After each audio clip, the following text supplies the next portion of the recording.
말을 했는데 주변이 갑자기 조용해진 경험 있으신지요? 자녀들이 당신을 피하는 이유 알고는 계십니까? 여러분, 혹시 모임에서 말을 했는데 주변이 조용해진 경험이 있으신지요? 자녀들이 말을 자꾸 끊거나 피하는 것 같다는 느낌을 받으신 적은 없으신지요? 오랜 세월 쌓은 경험을 나누려 했을 뿐인데 오히려 부담스러운 사람이 되어버린 것 같아 마음이 무거우신 분들이 계실 것입니다. 나이가 들수록 더 외로워지는 이유가 무엇일까요? 젊었을 때는 그토록 많던 사람들이 왜 하나둘 멀어지는 것일까요? 문제는 나이 자체가 아닙니다. 문제는 우리가 언제 나서야 하고 언제 물러서야 하는지 그 분별력을 잃어가고 있다는 데 있습니다. 200년 전 다산정약용 선생께서는 목민심서 예전육주에서 이렇게 말씀하셨습니다. 나설 자리와 물러설 자리를 구분하지 못하는 사람은 아무리 나이가 많아도 대접받기 어렵다고 말입니다. 선생께서는 18년 유배 생활 동안 수많은 사람을 관찰하시면서 존경받는 어른과 외면당하는 노인의 차이가 바로 이 한 가지에 있음을 깨달으셨습니다. 오늘 말씀드릴 내용이 여러분께 도움이 되실 것 같으시다면 구독과 좋아요로 응원해 주시면 감사하겠습니다. 여러분께서는 어쩌면 이런 생각을 하실 수 있습니다. 나이 들어서까지 눈치를 봐야 하는가? 평생 살아온 경험이 있는데 왜 말을 아껴야 하는가? 하지만 다산 선생의 가르침은 그런 것이 아닙니다. 눈치를 보라는 것이 아니라 분별력을 가지라는 말씀입니다. 비굴하게 굴라는 것이 아니라 지혜롭게 처신하라는 뜻입니다.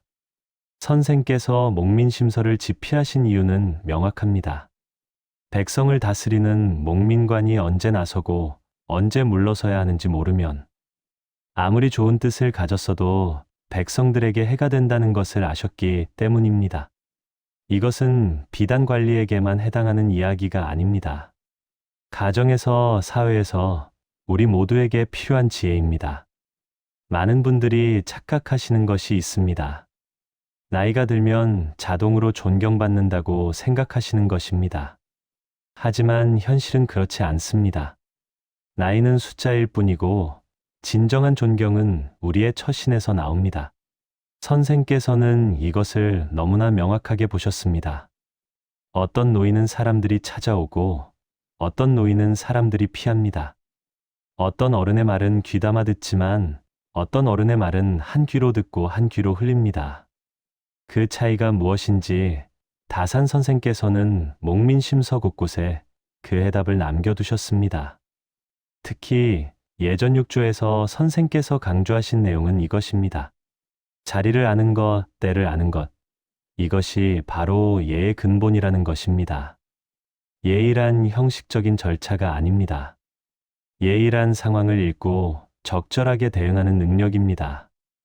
이것이 없으면 아무리 좋은 의도를 가져도 사람들에게 부담이 됩니다. 여러분께서 지금 겪고 계신 외로움, 소외감, 무시당하는 느낌, 이 모든 것에는 이유가 있습니다. 그리고 그 이유를 알면 해결할 수 있습니다. 다산 선생께서 이미 200년 전에 그 방법을 제시하셨습니다. 오늘 이 시간 선생께서 알려주신 나설 자리와 물러설 자리를 구분하는 법을 함께 배워보겠습니다. 이것을 알게 되시면 여러분께서는 더 이상 눈치 없는 노인이 아니라 모두가 찾는 지혜로운 어른이 되실 수 있습니다. 자녀들이 피하는 부모가 아니라 자녀들이 조언을 구하는 부모가 되실 수 있습니다. 선생께서 강조하신 것은 단순합니다. 하지만 그 단순함 속에 깊은 지혜가 담겨 있습니다. 우리가 언제 말해야 하고 언제 침묵해야 하는지, 언제 나서야 하고 언제 지켜봐야 하는지 그 기준을 명확하게 알려주셨습니다. 이것은 이론이 아닙니다. 선생께서 직접 실천하신 방법입니다. 18년 유배 생활 동안 온갖 어려운 사람들과 부대끼면서 터득하신 삶의 지혜입니다. 책상에 앉아서 생각해낸 것이 아니라 현장에서 검증된 실전 지혜입니다. 여러분께서는 지금까지 충분히 많은 것을 이루셨습니다. 가정을 꾸리고 자녀를 키우고 사회에 기여하셨습니다. 이제 남은 것은 그 모든 경험을 어떻게 지혜롭게 나누느냐입니다. 그리고 그 방법을 오늘 함께 배우겠습니다. 목민심서는 백성을 다스리는 목민관을 위한 책이지만 그 안에는 모든 사람이 알아야 할 처세의 지혜가 담겨 있습니다. 특히 예전 6조는 예의와 관련된 내용인데 여기서 선생께서는 나이 든 사람이 범하기 쉬운 실수들을 정확하게 짚어주셨습니다. 많은 분들이 나이가 들면서 사람들과의 관계가 어려워지는 이유는 자신이 나서야 할 때와 물러서야 할 때를 혼동하기 때문입니다. 경험이 많다는 이유로 모든 상황에 개입하려 하거나 반대로 지나치게 위축되어 아무 말도 하지 않는 극단으로 치닫습니다. 하지만 선생께서 가르쳐 주신 길은 그 중간에 있습니다. 당당하되 겸손하고 경험을 나누되 강요하지 않으며 조언하되 결정은 상대방에게 맡기는 것입니다. 이것이 바로 나이 들어서도 존경받는 사람들의 공통점입니다. 오늘 이 영상을 끝까지 들으시면 여러분께서는 구체적으로 어떤 상황에서 나서야 하고 어떤 상황에서 물러서야 하는지 알게 되실 것입니다. 자녀들과의 관계에서, 손주들과의 관계에서, 친구들과의 관계에서, 그리고 사회생활에서 어떻게 처신해야 하는지 명확한 기준을 갖게 되실 것입니다. 이것은 단순히 관계를 개선하는 방법이 아닙니다. 이것은 우리 인생의 마지막 장을 어떻게 아름답게 마무리할 것인가에 대한 근본적인 질문입니다. 외롭게 늙어갈 것인가? 아니면 사람들에게 둘러싸여 존경받으며 살 것인가? 그 선택은 우리 손에 달려 있습니다. 다산 선생께서는 우리에게 그 방법을 명확하게 제시하셨습니다. 이제 우리가 할 일은 그 가르침을 우리 삶에 적용하는 것뿐입니다. 지금부터 함께 배워보겠습니다.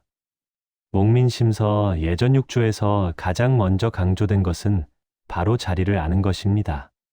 자리란 무엇입니까? 자리란 내가 지금 어떤 위치에 있으며 상대방은 어떤 상황에 처해 있는지를 정확하게 파악하는 능력입니다. 많은 분들이 착각하시는 것이 있습니다. 나이가 많으면 어디서든 말할 자격이 있다고 생각하시는 것입니다. 하지만 다산 정약용의 가르침은 이와 다릅니다. 자격이 있다고 해서 반드시 말해야 하는 것은 아니라는 것입니다. 말할 수 있는 것과 말해야 하는 것은 전혀 다른 문제입니다. 첫째, 나서야 할 자리를 먼저 알아야 합니다. 목민관이 백성 앞에 나서야 할 때는 명확하게 구분되어 있습니다. 백성들이 혼란스러워할 때, 방향을 잃었을 때, 누군가의 결단이 필요할 때, 바로 그때가 나설 자리입니다. 우리 산도 마찬가지입니다.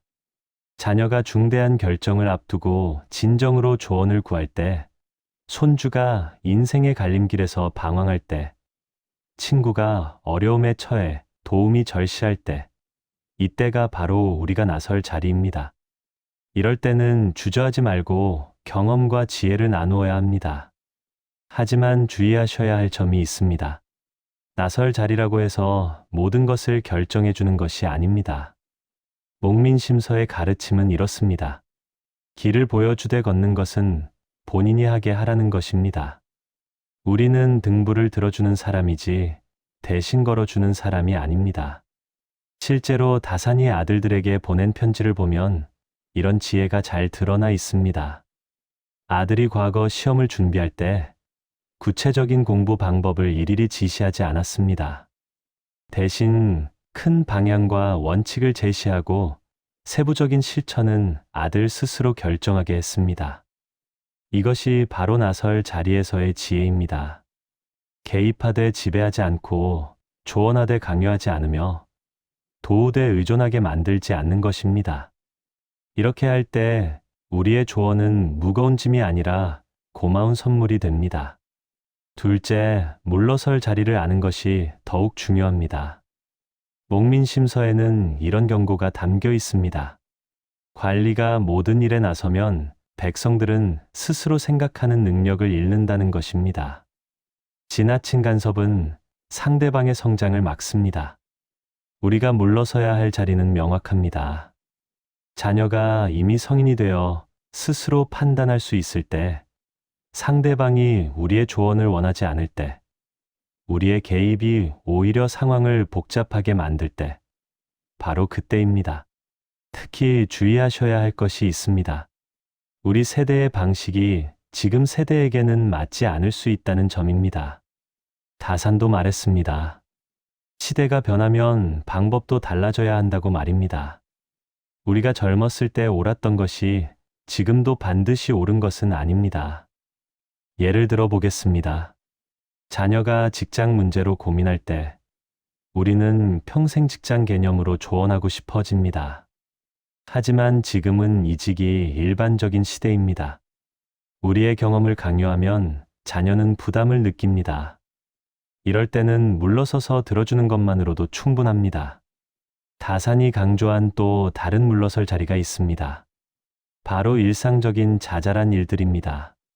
손주가 무엇을 먹을지, 자녀가 주말을 어떻게 보낼지, 이런 작은 일들까지 간섭하면 사람들은 숨이 막힙니다. 목민심서의 원칙은 명확합니다. 큰 일에는 엄격하되 작은 일에는 너그러워야 한다는 것입니다. 원칙의 문제는 확실하게 하되 사소한 선택은 자유롭게 하도록 놔두어야 합니다. 셋째, 때를 아는 것입니다. 같은 말도 언제 하느냐에 따라 전혀 다른 결과를 낳습니다. 다산은 백성들에게 정책을 알릴 때도 시기를 매우 중요하게 여겼습니다. 농사철에는 농사 이야기를, 수확기에는 세금 이야기를 꺼냈습니다. 우리도 마찬가지입니다.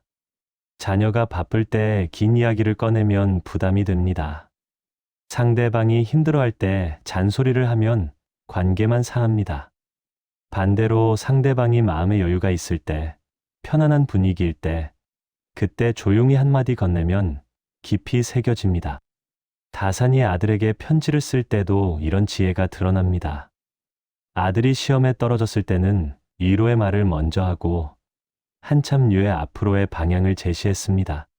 아들이 합격했을 때는 축하보다 경계의 말을 했습니다.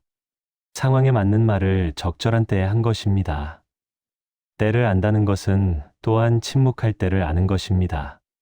다산은 침묵의 힘을 잘 알았습니다. 모든 상황에서 말해야 하는 것이 아니라 때로는 침묵으로 더 큰 메시지를 전할 수 있다는 것을 알았습니다. 넷째, 분량을 아는 것입니다. 나설 자리와 때를 알았다면 이제는 얼마나 말할 것인지를 알아야 합니다. 목민심서에는 말의 분량에 대해서도 명확한 원칙이 담겨 있습니다. 핵심만 간결하게 전달하라는 것입니다. 같은 이야기를 반복하면 듣는 사람은 지루해집니다. 한 번에 하나의 주제만 다루어야 상대방이 받아들일 수 있습니다. 너무 많은 것을 한꺼번에 쏟아내면 아무것도 전달되지 않습니다. 많은 어르신들이 범하는 실수가 바로 이것입니다. 좋은 말씀을 하시는데 너무 길게 하십니다. 젊은 시절 이야기를 시작하면 끝이 없습니다. 한 가지 충고를 하려다가 10가지 이야기로 번집니다. 그러면 정작 중요한 메시지는 묻혀버립니다. 다산이 아들에게 보낸 편지들을 보면 대부분 매우 간결합니다. 꼭 필요한 말만 하고 나머지는 아들이 스스로 생각하게 했습니다. 이것이 바로 지혜로운 어른의 말하기 방식입니다. 다섯째, 방법을 아는 것입니다. 같은 내용도 어떻게 전달하느냐에 따라 받아들여지는 정도가 다릅니다. 다산은 백성들에게 정책을 알릴 때도 명령이 아니라 설득의 방식을 사용했습니다. 우리도 자녀나 손주에게 조언할 때 명령하는 어조가 아니라 제안하는 어조를 사용해야 합니다. 이렇게 해야 한다가 아니라 이렇게 해보는 것은 어떨까 하는 식으로 말해야 합니다. 강요가 아니라 선택권을 주는 것입니다. 또한 질문을 활용하는 것도 좋은 방법입니다. 답을 직접 주는 대신 질문을 던져서 상대방 스스로 생각하게 만드는 것입니다. 다산도 제자들을 가르칠 때 이런 방법을 자주 사용했습니다. 여섯째, 자신의 한계를 아는 것입니다. 목민심서에는 이런 가르침이 있습니다. 자신이 모르는 것은 솔직히 인정하고 아는 사람에게 배우라는 것입니다. 모든 것을 다 안다고 착각하는 것이 가장 위험합니다. 우리도 마찬가지입니다. 세상이 변했습니다. 기술도 변했고 사회 시스템도 변했으며 사람들의 생각도 변했습니다. 우리가 모르는 것이 많다는 사실을 인정해야 합니다. 때로는 자녀에게 배워야 할 때도 있습니다. 이렇게 겸손한 태도를 보일 때 오히려 더 존경받습니다. 모든 것을 다 안다고 우기는 사람보다 자신의 한계를 인정하고 배우려는 사람이 더 지혜롭게 보입니다. 다산도 평생 배움을 멈추지 않았습니다. 일곱째, 결과를 받아들이는 자세입니다. 우리가 조언했다고 해서 상대방이 반드시 따라야 하는 것은 아닙니다. 목민심서의 가르침은 이렇습니다. 백성들이 정책을 따르지 않는다면 그것은 정책이 잘못되었거나 설득이 부족했기 때문이라는 것입니다. 우리의 조언을 자녀가 따르지 않는다면 화를 낼 것이 아니라 우리의 방식을 돌아봐야 합니다. 혹시 강요했던 것은 아닌지, 혹시 시대에 맞지 않는 조언이었던 것은 아닌지 생각해 봐야 합니다. 그리고 결과는 담담히 받아들여야 합니다. 이 모든 것의 핵심은 무엇입니까? 바로 상대방을 존중하는 것입니다. 목민심서 전체를 관통하는 정신이 바로 이것입니다. 백성을 사랑하고 존중해야 한다는 것입니다. 우리도 자녀를, 손주를, 주변 사람들을 진정으로 존중할 때 자연스럽게 나설 자리와 물러설 자리를 알게 됩니다. 존중한다는 것은 상대방의 선택을 인정하는 것입니다.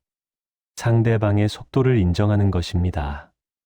상대방이 다른 길을 선택할 권리가 있음을 인정하는 것입니다. 이것이 바로 다산이 평생 실천한 삶의 태도였습니다. 그렇다면 구체적으로 어떤 상황에서 나서고 어떤 상황에서 물러서야 하는지 실제 사례를 통해 살펴보겠습니다.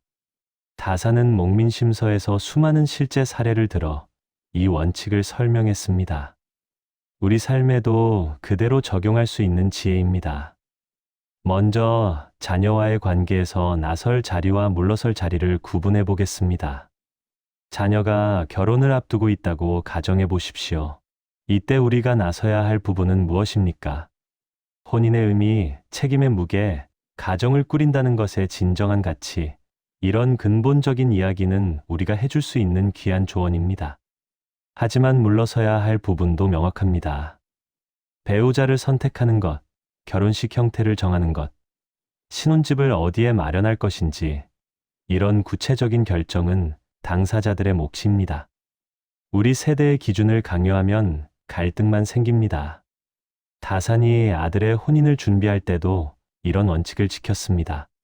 배우자의 인품과 집안의 가풍에 대해서는 조언했지만 최종 결정은 아들에게 맡겼습니다.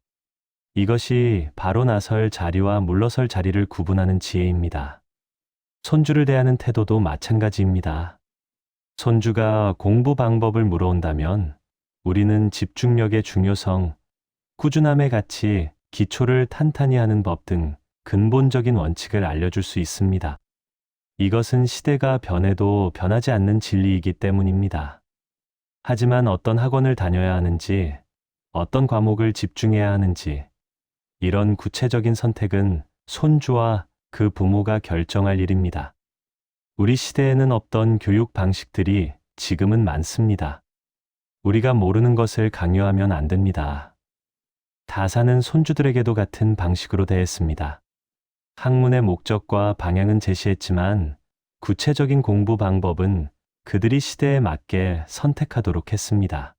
원칙은 지키되 방법은 유연하게 한 것입니다. 친구 관계에서도 이 원칙은 적용됩니다. 오랜 친구가 건강 문제로 고민한다면 우리가 겪은 비슷한 경험을 나누고 병원을 잘 선택하는 것이 중요하다는 조언은 해줄 수 있습니다. 이것은 나설 자리입니다. 하지만 어떤 치료를 선택할지, 수술을 받을지 말지, 이런 중대한 결정은 본인과 가족이 할 일입니다. 우리가 아무리 친한 친구라도 그 결정을 대신해 줄 수는 없습니다. 조언은 하되 결정은 맡기는 것, 이것이 물러설 자리입니다. 목민심서에는 이런 구절이 있습니다. 백성의 일에 관여할 때는 도움이 되는가를 먼저 생각하라는 것입니다. 우리의 개입이 정말 도움이 되는지 아니면 그저 우리의 불안감을 해소하기 위한 것인지 냉정하게 살펴봐야 합니다. 실제로 많은 경우 우리가 나서는 것은 상대방을 위한 것이 아니라 우리 자신을 위한 것입니다. 자녀가 걱정되어서가 아니라 우리가 불안해서 간섭합니다. 손주가 필요로 해서가 아니라 우리가 쓸모 있는 사람이 되고 싶어서 조언합니다. 다사는 이런 인간의 본성을 꿰뚫어 보았습니다. 그래서 모든 행동 앞에 먼저 물으라고 했습니다. 이것이 정말 상대방을 위한 것인가 아니면 나를 위한 것인가 하고 말입니다. 이 질문에 정직하게 답할 때 우리는 나설 자리와 물러설 자리를 정확히 알 수 있습니다. 이제 좀 더 일상적인 상황들을 살펴보겠습니다. 자녀 집에 방문했을 때를 생각해 보십시오. 집안이 어질러져 있고 설거지가 쌓여 있고 청소가 안 되어 있습니다. 이럴 때 어떻게 해야 합니까? 물러설 자리입니다. 자녀 부부가 바빠서 또는 그들만의 방식이 있어서 그럴 수 있습니다. 우리 기준으로 깨끗하지 않다고 해서 잔소리하면 관계만 상합니다. 조용히 도와줄 수는 있지만 비난해서는 안 됩니다. 하지만 만약 자녀가 우울해 보이고 집안일에 손을 놓을 정도로 힘들어한다면 그때는 나설 자리입니다. 걱정된다는 말과 함께 어떻게 도울 수 있는지 물어보는 것입니다. 비난이 아니라 관심과 도움을 표현하는 것입니다. 다사는 이렇게 말했습니다. 같은 행동도 마음이 다르면 결과가 다르다고 말입니다. 집안일을 도와주더라도 잔소리하는 마음으로 하면 부담이 되고 돕고 싶은 마음으로 하면 감사가 됩니다. 중요한 것은 행동이 아니라 그 이면의 마음입니다. 식사 자리에서도 마찬가지입니다. 손주가 편식을 한다고 해서 식사 내내 잔소리하는 것은 물러설 자리를 모르는 것입니다. 한 번 정도 골고루 먹으면 좋겠다고 말하는 것은 괜찮지만 계속 강요하면 식사 시간이 고통이 됩니다. 다산이 강조한 것은 적절함입니다. 과하지도 않고 부족하지도 않은 중도의 지혜입니다. 한 번 말하면 될 것을 10번 말하면 잔소리가 됩니다. 필요할 때 침묵하면 냉담하게 보이지만 불필요할 때 침묵하면 배려가 됩니다. 명절이나 가족 모임도 나설 자리와 물러설 자리를 구분해야 하는 중요한 순간입니다. 가족들이 모였을 때 우리는 분위기를 주도하고 싶은 마음이 생깁니다. 오랜만에 모인 자리니 이것저것 챙기고 싶어집니다. 하지만 여기서도 분별이 필요합니다. 가족의 화합을 위해 밝은 이야기를 꺼내고 서로를 격려하는 말을 하는 것은 나설 자리입니다. 하지만 누구는 살이 쪘네, 누구는 돈을 벌어야 하는데 아직도 그 모양이네, 이런 말은 물러서야 할 자리에서 나선 것입니다. 다사는 가족 간의 예의를 매우 중요하게 여겼습니다. 가족이라고 해서 함부로 해도 되는 것이 아니라 오히려 가족이기에 더 조심해야 한다고 했습니다. 가까운 사이일수록 상처는 깊어지기 때문입니다. 돈 문제도 신중해야 합니다. 자녀가 경제적으로 어려워 보일 때 도와주고 싶은 마음은 당연합니다. 하지만 도와주는 방식이 중요합니다. 자녀의 자존심을 지켜주면서 진정으로 필요한 부분만 조심스럽게 돕는 것이 나설 자리입니다. 반대로 자녀가 원하지 않는데 계속 돈을 주려 하거나 돈을 주면서 이래라 저래라 간섭하는 것은 물러설 자리를 모르는 것입니다. 도움은 상대방이 필요로 할 때 상대방이 받아들일 수 있는 방식으로 해야 합니다.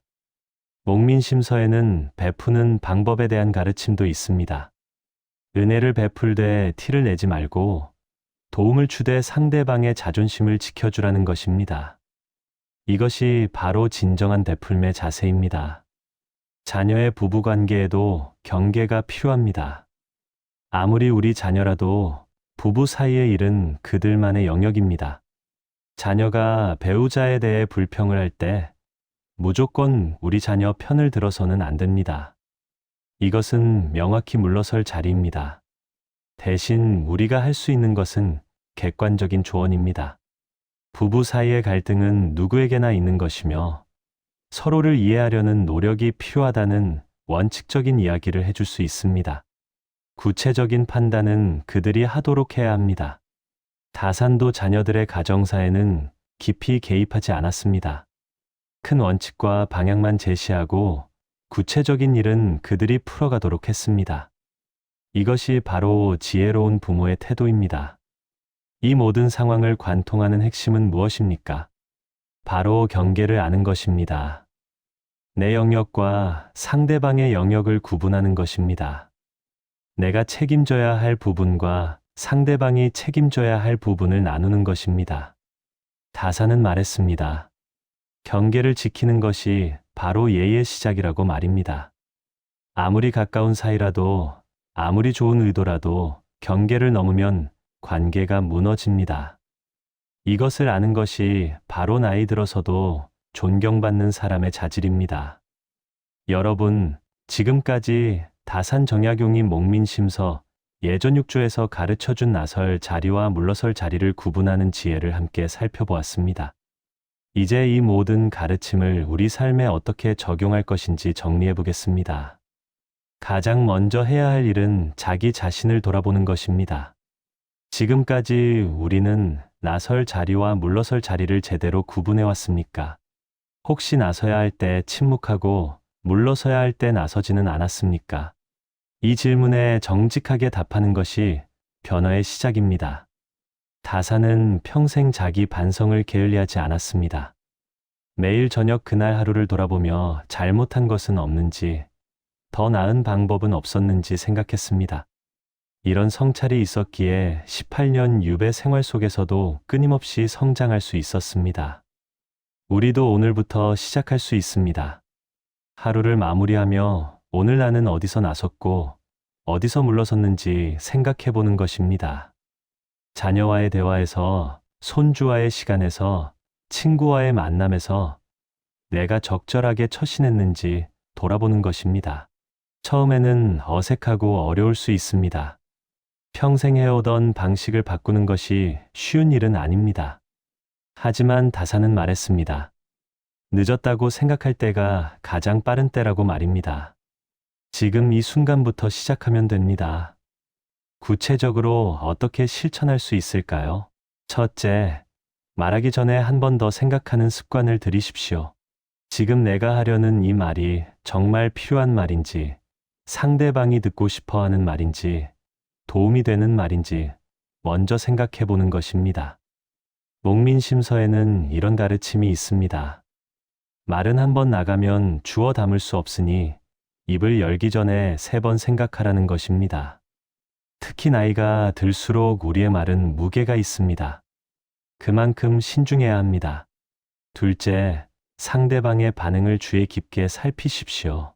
우리가 말할 때 상대방의 표정은 어떠합니까? 편안해 보입니까? 아니면 부담스러워 보입니까?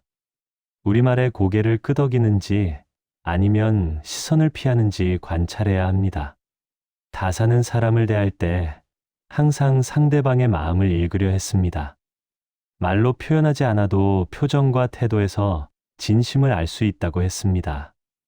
이런 민감함이 있어야 나설 자리와 물러설 자리를 정확히 알 수 있습니다. 셋째, 자녀나 손주에게 직접 물어보십시오. 내가 너무 참견하는 것 같은지, 어떤 부분에서 도움을 원하는지 솔직하게 이야기해달라고 하는 것입니다. 이것은 용기가 필요한 일이지만 관계를 개선하는 가장 확실한 방법입니다. 다산도 아들들과 허심탄회하게 대화했습니다. 자신의 부족한 점을 인정하고 아들들의 의견을 존중했습니다. 이런 겸손함이 있었기에 아버지와 아들 사이에 깊은 신뢰가 형성될 수 있었습니다. 넷째, 작은 것부터 바꿔보십시오. 갑자기 모든 것을 바꾸려 하면 오히려 혼란스럽습니다. 오늘은 자녀와 통화할 때 잔소리를 한 가지만 줄여보십시오. 내일은 손주를 만났을 때 칭찬을 한 가지 더 해보십시오. 이런 작은 변화가 쌓이면 큰 변화가 됩니다. 목민심서의 가르침도 거창한 것이 아닙니다. 매일 조금씩 나아지는 것, 어제보다 오늘 더 나은 사람이 되는 것, 이것이 다산이 추구한 삶의 방식이었습니다. 완벽을 추구하는 것이 아니라 꾸준한 개선을 추구한 것입니다. 다섯째, 물러설 때의 여유를 즐기십시오. 물러선다는 것이 패배나 포기가 아닙니다. 오히려 여유이고 지혜입니다. 자녀가 스스로 해결하는 모습을 지켜보는 것, 손주가 자기 방식으로 성장하는 것을 보는 것, 이것도 큰 기쁨입니다. 다산은 유배지에서 멀리 떨어진 가족들을 그리워하면서도 그들이 각자의 삶을 살아가는 것을 존중했습니다. 함께 있지 못하는 아쉬움은 있었지만 그들의 독립과 성장을 기뻐했습니다. 이것이 바로 물러설 줄 아는 어른의 마음입니다. 여러분께서 이렇게 변화하기 시작하면 주변 사람들도 달라질 것입니다. 자녀들이 더 자주 연락할 것입니다. 손주들이 할아버지, 할머니를 더 찾을 것입니다. 친구들이 우리를 더욱 존중할 것입니다. 외로움은 줄어들고 관계는 깊어질 것입니다. 이것은 단순한 기대가 아닙니다. 다산이 직접 실천하고 증명한 삶의 방식입니다. 유배지라는 고립된 환경에서도 사람들의 존경을 받았던 이유가 바로 이것입니다. 나설 자리와 물러설 자리를 정확히 알고 실천했기 때문입니다. 목민심서는 관리를 위한 책이지만 그 안에 담긴 지혜는 모든 사람에게 필요합니다. 특히 우리처럼 인생의 후반기를 살아가는 사람들에게는 더욱 절실한 가르침입니다. 어떻게 나이 들 것인가, 어떻게 마지막까지 존엄을 지킬 것인가, 그 답이 여기에 있습니다. 나이가 든다는 것은 쇠퇴가 아닙니다. 나이가 든다는 것은 성숙입니다. 젊었을 때는 몰랐던 것을 알게 되고 보지 못했던 것을 보게 되며 이해하지 못했던 것을 이해하게 되는 과정입니다. 다산은 이것을 인생의 완성이라고 했습니다. 우리에게는 젊은이들이 가지지 못한 것이 있습니다. 바로 경험과 지혜입니다. 하지만 이것을 잘못 사용하면 무기가 되고 잘 사용하면 선물이 됩니다. 나설 자리와 물러설 자리를 구분하는 것이 바로 그 차이를 만듭니다. 다산은 말년에 이렇게 말했습니다. 인생을 살면서 가장 중요한 것은 자리를 아는 것이라고 말입니다. 내 자리를 알고 때를 알며 분수를 알 때 비로소 편안한 삶을 살 수 있다고 했습니다. 이것이 바로 우리가 추구해야 할 삶의 모습입니다. 오늘 이 시간을 통해 여러분께서는 나설 자리와 물러설 자리를 구분하는 구체적인 방법을 배우셨습니다. 자녀와의 관계에서, 손주와의 관계에서, 친구들과의 관계에서, 그리고 사회생활에서 어떻게 처신해야 하는지 명확한 기준을 갖게 되셨습니다. 이제 실천만 남았습니다. 오늘 저녁 가족과 통화할 때부터 시작해 보십시오. 평소보다 조금 덜 말하고 조금 더 들어보십시오. 조언하고 싶은 말을 참고 격려의 말을 더 해보십시오. 작은 변화지만 분명히 느낄 수 있을 것입니다. 한 달 후, 석 달 후, 1년 후를 상상해 보십시오. 여러분께서 나설 자리와 물러설 자리를 구분하며 살아가신다면 지금보다 훨씬 더 풍요로운 관계 속에서 살아가실 것입니다. 외롭지 않고 존중받으며 사람들에게 둘러싸인 삶을 살게 되실 것입니다. 다산 정약용은 200년 전 사람이지만 그가 남긴 가르침은 지금도 유효합니다. 아니, 오히려 지금 이 시대에 더욱 필요한 지혜일지도 모릅니다. 급변하는 세상에서 세대 간의 간격이 커지는 시대에 이런 지혜가 없다면 관계는 무너질 수밖에 없습니다. 여러분께서는 오늘 귀한 시간을 내어 이 이야기를 끝까지 들어주셨습니다. 이것만으로도 여러분께서는 변화하고자 하는 의지가 있으신 분들입니다.